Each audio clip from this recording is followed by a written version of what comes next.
अमीर दोस्त हिंदी कहानी। एक गांव में दो पक्के दोस्त रहते थे, रोहन और समीर। रोहन बहुत अमीर था, उसके पास बड़ी हवेली, ढेर सारे नौकर और हर तरह की सुविधाएं थीं। दूसरी तरफ समीर एक गरीब किसान का बेटा था, जो दिन रात मेहनत करता था, लेकिन फिर भी मुश्किल से गुजारा कर पाता था। सच्ची दोस्ती का रिश्ता। बचपन से ही दोनों में गहरी दोस्ती थी। अमीरी गरीबी की दीवार उनके बीच कभी नहीं आई। रोहन जब भी समीर के घर जाता, वो उसकी माँ के हाथों बनी रोटी बड़े चाव से खाता। समीर भी जब रोहन के घर जाता, तो नौकरों से घिरा होने के बावजूद वो सिर्फ अपने दोस्त के साथ वक्त बिताना पसंद करता। समय का इम्तिहान। समय बीता और रोहन की जिंदगी पहले जैसे ही ऐशो आराम वाली रही, लेकिन समीर की हालत और खराब हो गई। उसके पिता बीमार पड़ गए, खेतों में फसल सूख गई और कर्ज बढ़ने लगा। एक दिन मजबूरी में समीर ने सोचा कि वो अपने सबसे अच्छे दोस्त रोहन से मदद मांगेगा। जब वो रोहन के घर पहुंचा, तो उसे देखकर नौकरों ने अंदर जाने से रोक दिया। समीर को बहुत दुख हुआ, लेकिन उसने हिम्मत नहीं हारी। जब रोहन को पता चला कि उसका दोस्त बाहर खड़ा है, तो वह तुरंत दौड़कर आया और उसे गले लगा लिया। असली अमीरी का सबक। समीर ने रोहन को अपनी परेशानियां बताईं।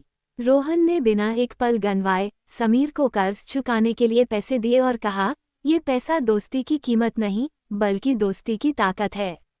अगर हालात उल्टे होते, तो तुम भी मेरे लिए यही करते। समीर की आंखों में आंसू आ गए।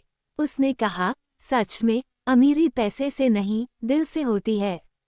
और तेरा दिल बहुत अमीर है, दोस्त।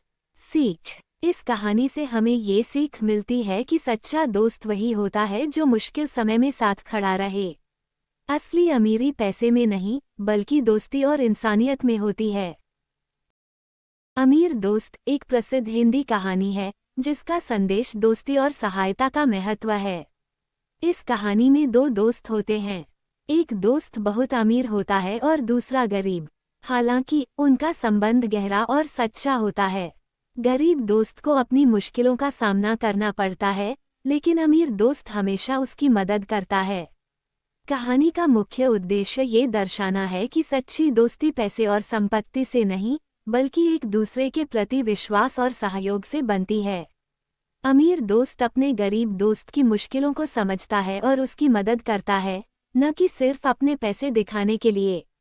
ये कहानी हमें ये सिखाती है कि दोस्तों का साथ मुश्किल समय में सबसे कीमती होता है और हमें एक दूसरे के लिए हमेशा खड़ा रहना चाहिए, चाहे हमारी स्थिति कोई भी हो।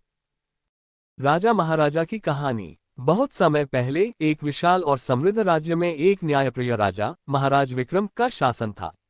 वे अपनी बुद्धिमत्ता और परोपकारिता के लिए प्रसिद्ध थे। उनके राज्य में कोई भी भूखा नहीं सोता था और हर व्यक्ति सुखी और सुरक्षित था।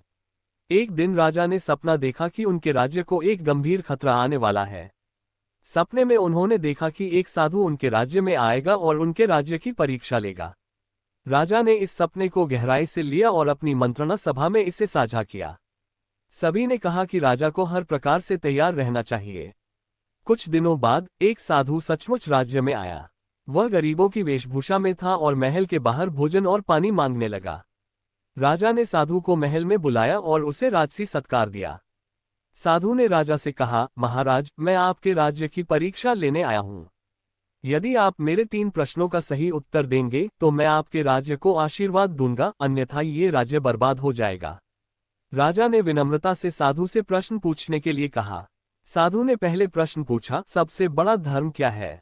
राजा ने उत्तर दिया, सबसे बड़ा धर्म मानवता है। दूसरों की सेवा करना और न्याय करना ही सच्चा धर्म है। साधु ने दूसरा प्रश्न पूछा, एक सच्चा राजा कैसा होता है? राजा ने कहा, एक सच्चा राजा वह है जो अपने प्रजा को अपने परिवार की तरह समझे, उनकी समस्याओं को हल करे और कभी भी स्वार्थी न बने। अंत में साधु ने तीसरा प्रश्न पूछा, राजा के लिए सबसे बड़ा धन क्या है?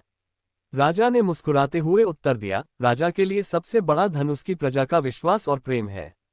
धन दौलत क्षणभंगुर है, लेकिन प्रजा का भरोसा अनमोल है। साधु राजा के उत्तरों से अत्यंत प्रसन्न हुआ और उसने कहा, महाराज, आप वास्तव में एक महान राजा हैं। आपका राज्य सदैव सुखी और समृद्ध रहेगा। मेरे आशीर्वाद से यह राज्य सदा अजेय रहेगा। इसके बाद साधु अदृश्य हो गया और राजा ने ये सीख लिया कि सच्चा शासन वही है जिसमें जनता का कल्याण सर्वोपरि हो। शिक्षा। इस कहानी से हमें ये सीख मिलती है कि न्याय, मानवता और जनता का विश्वास ही किसी शासक या व्यक्ति के लिए सबसे बड़ा धन है।